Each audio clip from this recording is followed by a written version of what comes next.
Hello, my friends. Empires and Puzzles has brought us a brand new day and a brand new portal with it, of course, and this time it is going to be for Tower Summon. What did we get this time around? Well, we get this rather dapper-looking fellow who is rocking the green color quite well in Crustee. I mean, I don't know why his name's got to be Crusty, but regardless, he definitely knows how to color coordinate. And look at that green bow tie. Super stylish. Gotta love it. So what does this guy do, though? Well, he is going to, of course, be a Magic Carpet hero of the Wizard family, it looks like. So he has that chance to do extra damage when he does his specials. He also is going to, of course, have the full flight momentum. So basically, this explains how full flight momentum works. But just to give you an idea, at the start of the fight, they will have 100% full flight momentum, which is pretty cool. And then each time they take damage or each turn, they are going to lose some of their full flight momentum. And when they cast their special, they gain full flight momentum. So it also says slower heroes gain increased full flight momentum. Pretty interesting stuff. So what does the full flight momentum do? Well, you got to go down to the passives and take a look there. Full flight momentum says they receive up to 35% mana generation, up to 25% chance to dodge, and the effect diminishes with the less flight momentum they have. But remember, at the start of the fight, they do get 100% of that, so they have plus 35% mana generation and plus 25% extra chance to dodge. Pretty cool stuff. All right, also in the passives department, we have transform buffs. Each time this character casts their special skill, all dispellable buffs affecting attack, defense, and mana generation on all enemies are transformed into undispellable status ailments. So that means attack buffs are turned into negative 40% attack, defense buffs into negative 40% defense, and mana generation buffs are turned into negative 40% mana generation. It's a really strong way to sort of turn their buffs into it really is quite powerful, and you got to enjoy that.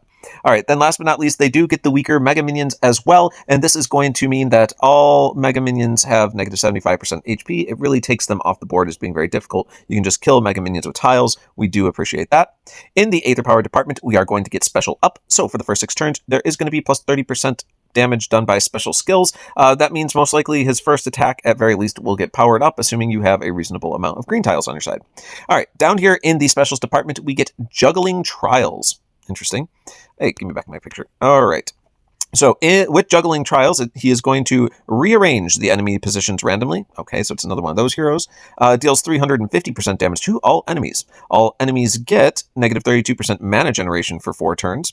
And caster gets an additional plus 50% power to the next special skill they cast. The additional power increases plus 30% each turn to a maximum of up to 140% in total. Whew. All right, so a lot to think about with this guy, and we're going to get into it here. First of all, I love full flight momentum, especially at the beginning of fights. It really speeds things along. So although he's average speed, he's going to be functioning more along fast speed for his first special cast, which will also get the Aether Power boost, so you can expect it to do a little more damage from that as well.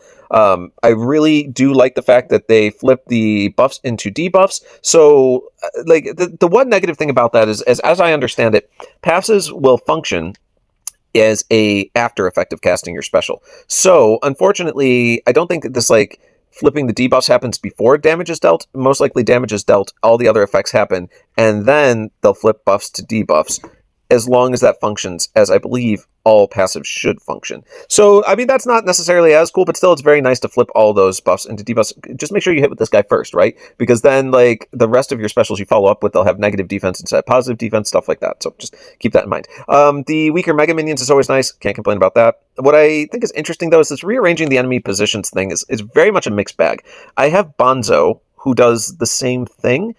He's a green, green bard. And there are times where that can be helpful, but I find more often than not, it's actually very frustrating because I make a plan for my tiles and where I'm going to be moving next, etc. But if I cast him, he shifts everyone on the board, and my clear lanes will all change, and whatever plan I had in mind has to be readjusted. Now, there are times where that's helpful, but like I said, more often than not, I find it a little bit of a headache, and not one of my favorite features of that particular character, but he does do that.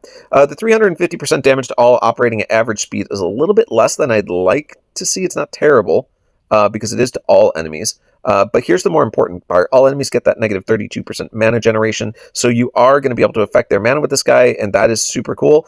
He also is going to get stronger. This is where things get interesting, because if you can get this guy to cast his first cast relatively quickly in the fight, and then you start letting this build up, assuming that they don't remove this guy's buff, right? The next time he casts his special, he could get up to 140% additional damage, right? Let's see. caster to the power of the next special skill they cast, the power increases by 30% each turn to a maximum of 140%. So, I'm guessing I should be careful how I say this because it's not total damage done. I think it just increases the percent damage. So, like, in other words, it's 350% normally. If a additional turn goes by, it would then be 380%. Then it will be 410%.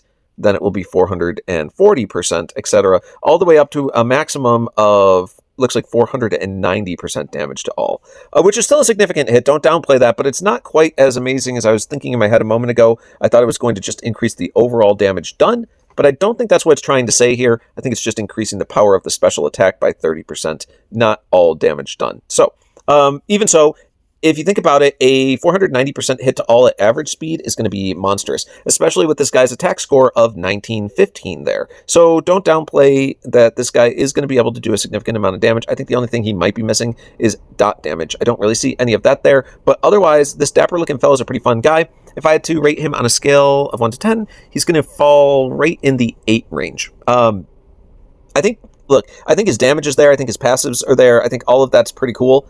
Where I really have an issue with him is the rearranging of the enemy's positions, which can end up being more of a headache than it's really worth. The waiting to cast your special to get stronger can be helpful, but not necessarily like that great either. So, I think he's rated an 8. Like, he's above average, but I don't think he's, like, amazing. If you pull him, you level him, right? Like, I would definitely suggest that for pretty much all the Magic Carpet heroes. In fact, I've still been waiting to get my hands on my first Magic Carpet hero. This Magic Tower has a bit of a sense of humor because I have pulled 3 separate costumes for the old Magic heroes, but it has not blessed me with a Magic Carpet hero yet. So you never know. I will probably do polls for this guy too, just for fun, see if I can get lucky and pull one of these awesome things. So that's it, guys. Thanks for joining in. If you do like what I do, there's a little button bottom right. Click on that. Find me easier in the future, and we'll see you next time.